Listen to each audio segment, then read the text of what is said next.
Pour la génération de nos parents, 20 ans dans la même entreprise, c'est normal. Mais aujourd'hui, 3 ans, honnêtement, c'est déjà beaucoup. Alors pourquoi? Quand on arrive à un nouveau poste, on découvre, on apprend, on a tout à prouver, alors franchement, on est à fond.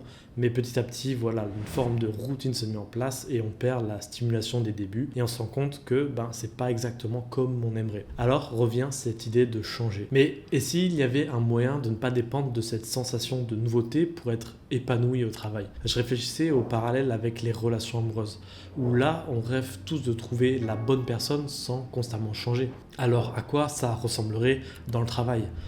Personnellement, ayant travaillé 8 ans à Paris dans un environnement très carriériste et étant maintenant à mon compte en tant qu'aventurier et coach de vie, j'ai deux visions du travail bien distinctes. Alors mon but dans cette vidéo est de t'apporter une nouvelle perspective qui va te permettre d'envisager un nouveau chapitre de ta vie professionnelle qui te correspondra davantage.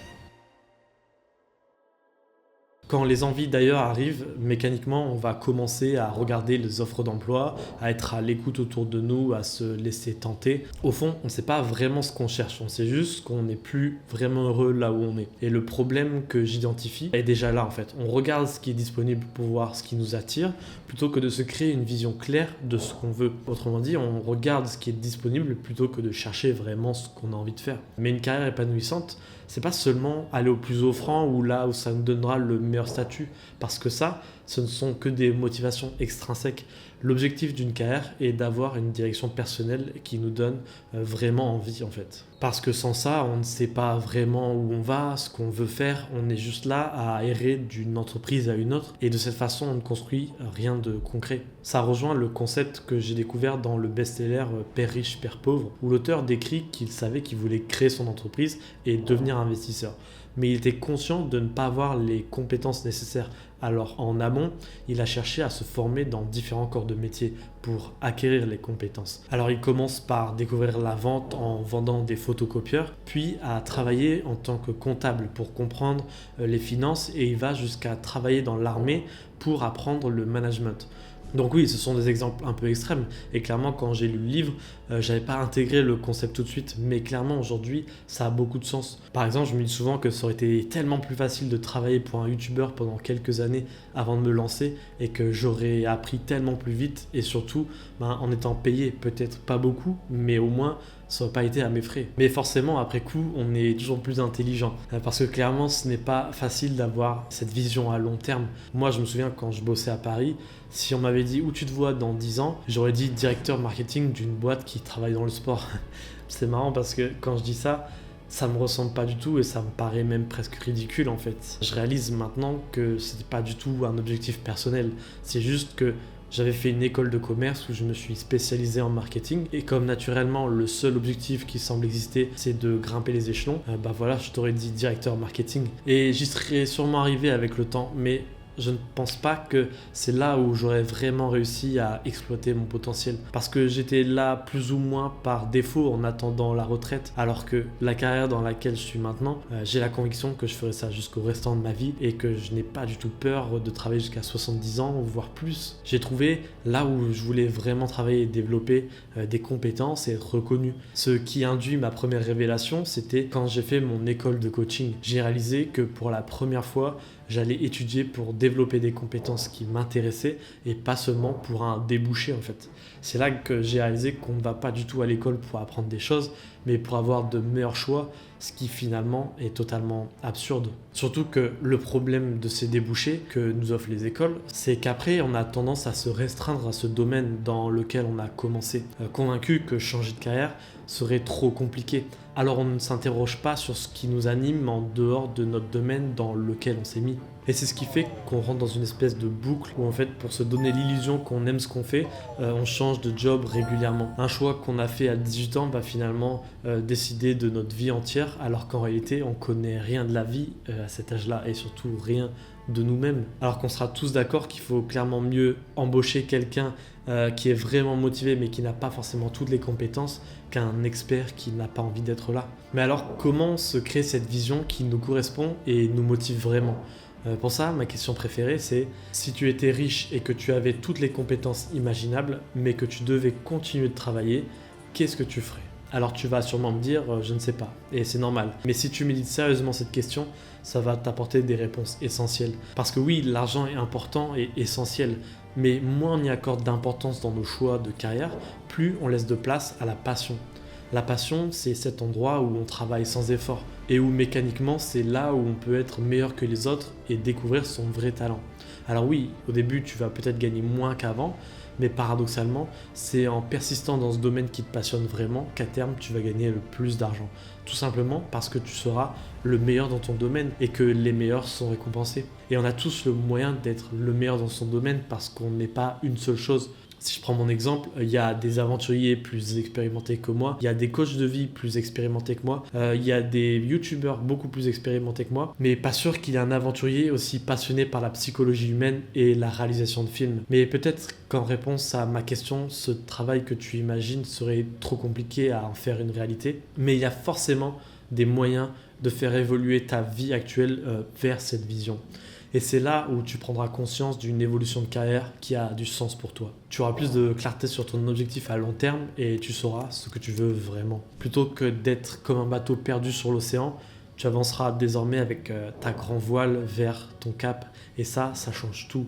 Et parfois, ça ne veut même pas dire changer de travail. Le renouveau vient parfois d'un simple changement de perspective qui provient derrière de nous-mêmes. Autrement dit, la solution peut venir de nous-mêmes et pas forcément un changement de notre environnement. Alors que notre premier réflexe, c'est toujours de chercher les solutions à l'extérieur. Mais il est probable que tu aies du mal à avoir cette clarté aujourd'hui, cette conviction d'un objectif fort ou de ta mission de vie. Et pour ça, il n'y a qu'un seul remède, c'est l'exploration. Le philosophe Spinoza évoquait l'idée qu'on ne se connaît qu'au travers des réactions de notre corps face à ce que l'on vit. Autrement dit, on expérimente quelque chose, on se sent bien ou mal, et à l'avenir, on cherchera à éviter ce qui nous fait sentir mal et on ira davantage vers ce qui nous fait sentir bien. Un restaurant t'attire, tu y vas, selon ton expérience, tu vas vouloir y retourner ou pas. Et c'est ton corps en fait qui te fait ressentir ce plaisir ou cette déception. Alors un restaurant, clairement c'est basique, mais pour choisir un travail, c'est pareil en fait. C'est juste un cycle beaucoup plus long. Mais plus on va expérimenter, plus on se connaît et plus on sait ce qu'on veut et ce qui va nous correspondre. Mais le problème, c'est qu'à l'école, avec un programme fixe, on n'est pas incité à explorer. Et quand on se met à travailler, on n'a plus vraiment l'énergie ou le temps pour explorer. Mais il y a bien des moyens. Et pour comprendre ça, je voulais te parler de mon parcours et comment je suis devenu aventurier et coach de vie parce que clairement, j'ai conscience que c'est pas si commun que ça. Quand je travaillais au marketing du PSG, à mon poste, je voyageais pas mal. Et en plus de ça, je profitais de mes premiers salaires pour me faire mes premiers gros voyages. Et là où mes collègues partaient en vacances en Grèce et en Espagne, moi j'allais en Inde et au Népal. En fait, je commençais à me rendre compte que j'étais vraiment passionné de voyage et c'est ce qui m'a donné envie de faire un tour du monde pendant 1 an. Et quitte à partir seul et à vivre la meilleure année de ma vie, je me suis dit que j'allais faire des vidéos. Alors je suis parti, j'ai fait mes vidéos que vous pouvez d'ailleurs retrouver sur mon autre chaîne Fred in French. Mais petit à petit, ce voyage m'a tellement aidé à changer mes perspectives que je me suis dit que si je pouvais aider une personne à être plus épanouie dans sa vie, ma vie ne pourrait pas être plus belle en fait. Vous aider à trouver ce travail qui vous passionne, à découvrir votre zone de génie et vos talents pour vivre à la fois avec ambition mais en ressentant cet épanouissement total en fait. Et ça ressemblait à un métier, celui de coach de vie. Mais aussi, après cette année de voyage, je n'étais pas rassasié en fait. Au contraire, je rêvais encore plus grand, de vraies aventures, à explorer des zones du monde où personne ne va. Et quand en fait j'ai mis tout ça bout à bout, je me suis dit que coach de vie, ça pouvait s'apprendre et devenir une source de revenus. J'aimais faire des vidéos et j'étais convaincu du potentiel de YouTube. Et mes aventures seraient ma légitimité et ma façon de me différencier. Et clairement, avant ces révélations, quand je pensais à l'entrepreneuriat, je me disais clairement que c'était pas fait pour moi. Mais là, ça me correspondait tellement que c'était devenu une évidence. C'était même pas un métier que j'ai choisi, c'est littéralement vivre ma vie à fond qui est devenu mon métier en fait. Mais clairement, je n'incite personne à partir à l'aventure ou en voyage, encore moins à créer des vidéos ou à entreprendre, parce que c'est ce qui me correspond finalement. Mais j'incite tout le monde à suivre son intuition et à oser vivre ce qui les appelle. Parce que c'est en multipliant ces expériences qui nous sont suggérées par notre curiosité qu'on découvre notre zone de génie, ce qu'on pourrait appeler notre talent. Alors que si on s'isole dans le chemin où les études nous ont placés, alors on passe complètement à côté. Et c'est là la force de l'année sabbatique ou du congé sans solde, c'est qu'on sort de cette route que l'école nous a tracée pour vivre ce qui nous donne vraiment envie. Alors il y en a beaucoup qui en profitent pour voyager, c'est clair, mais ça peut être aussi d'essayer de lancer un business, développer une nouvelle compétence unique, ou encore le fameux partir élever des chèvres dans le Larzac. Honnêtement, peu importe, mais comme en fait tu as énormément de temps libre, naturellement tu vas le remplir et donc tu vas continuer de travailler parce que sinon tu vas te faire chier. Mais de cette façon, tu vas remplir ta vie, mais là ce ne sera que des trucs qui t'animent, t'intriguent ou te font vraiment vibrer. C'est l'opportunité en fait de faire pause sur le chemin sur lequel on est pour en explorer d'autres, sachant qu'on pourra toujours revenir sur notre chemin initial. Et peu importe ce qu'on fait, juste suivre sa curiosité et vivre pleinement en fait. Après, que tu aies des économies ou pas, peu importe, ça va seulement changer la vision de ton année sabbatique. J'ai utilisé 16 000 euros pour mon tour du monde, mais c'est parce que je les avais. Mais par exemple, j'ai plus récemment passé 60 jours sur un bateau en Australie gratuitement grâce au site Workaway. C'est un site qui recense des personnes dans le monde entier qui sont prêts à te loger et te nourrir en échange de 4 heures de travail par jour. Donc si tu veux voyager, voilà, il y a d'autres solutions aussi. Là où je veux en venir, c'est que l'argent n'est pas forcément un frein, c'est juste une donnée à prendre en compte dans la définition de ton projet.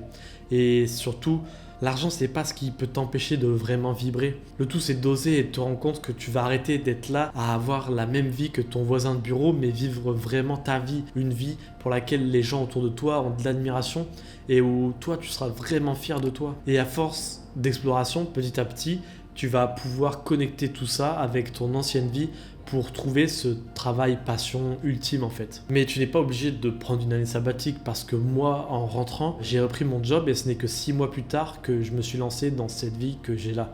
En rentrant de mon tour du monde, j'avais cette obsession de devenir rentier de l'immobilier. Mais l'immobilier, clairement, j'y connaissais rien du tout. Alors, la seule façon d'en faire une réalité, c'était de travailler sur ce projet. Donc, tous les matins, je m'y mettais 2 heures par jour avant d'aller à mon travail. Il fallait me former, définir ma stratégie, faire des recherches, les visites, etc. Alors, clairement, ça m'a pris du temps. Mes résultats, 6 mois plus tard, j'étais propriétaire d'un immeuble de rapport. Mais j'ai vite compris que je n'allais pas continuer dans cette direction. Mais c'est avec ce cumul d'expérience, mon tour du monde plus cet investissement, que je me suis vraiment trouvé. Alors quelques semaines plus tard, j'ai annoncé à ma boss que je voulais partir parce qu'à vivre toutes ces expériences successives, il y a aussi ce facteur X qui s'est développé. J'avais désormais une vraie confiance en moi, suffisamment pour me lancer à mon compte dans cette nouvelle vie. J'avais confiance dans mes capacités d'aventure, de réalisation de vidéos et de gestion de projet. Et je savais que ces choses me passionnaient et que le coaching me correspondait. En d'autres termes, j'avais arrêté d'avoir une fausse ambition dans mon boulot et désormais, j'en avais une vraie en dehors. Et clairement, avancer dans une direction qui me donnait vraiment envie, ça me donnait l'impression que je pouvais déplacer des montagnes. Donc suivre ta curiosité, c'est aussi quelque chose que tu peux faire en parallèle de ton job. La clé, c'est seulement de prendre un peu de temps chaque jour pour travailler sur tes projets personnels et tes envies. Mais il faut vraiment que ce temps pour toi soit ta priorité.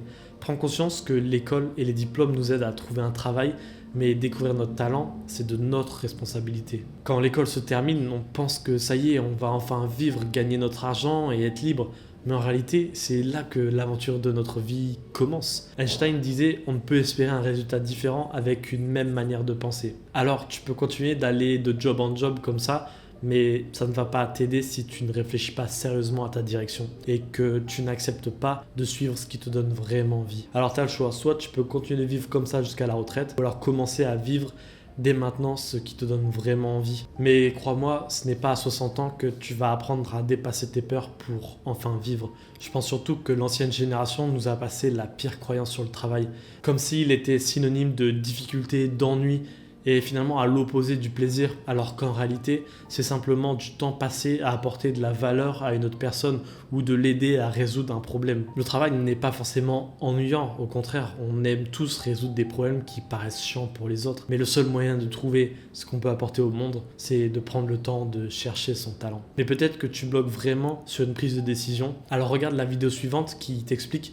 comment faire un choix que tu ne regretteras jamais.